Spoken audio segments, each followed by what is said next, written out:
There are many diasporans like myself who want to see Africa rise and African nations succeed. People like me have provided advice to governments in the diaspora in the sphere of energy, transportation, housing, and areas within the sustainable development domain.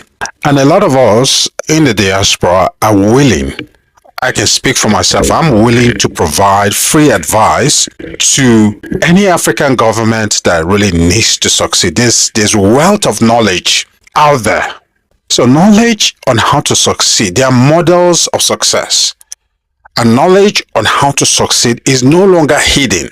The problem is that many African leaders are not interested in the development of African nations. They're interested in primordial stealing of resources. And the funny part is that they take these resources out of Africa and invest them or stash them in banks in the West. And if something happens to them, that wealth will be hard to recover.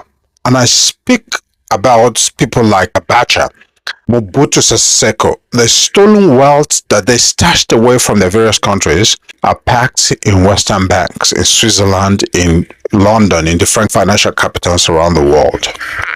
Now, going back to the topic, I am willing to provide policy advice free of charge for 1 year to African nations that really want to follow the model of success.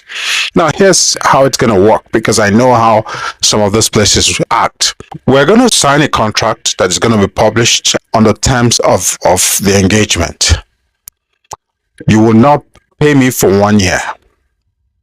I'll put together a team of think tanks that will help you follow successful models to bring your countries out of dark alleys. And then after that 1 year, then we can talk about the contract and all that. The reason why we have to do this is because a lot of African countries could engage people like me and my group, and then they start stealing the monies from the coffers, claiming that they're paying us millions of dollars. So I know how that game works, and I'm not going to engage in it. Feel free, reach out if you think that you want to engage people who will help you succeed. African nations have implemented IMF policies, World Bank policies, and African nations have gone deeper into poverty, into despair, unemployment, joblessness.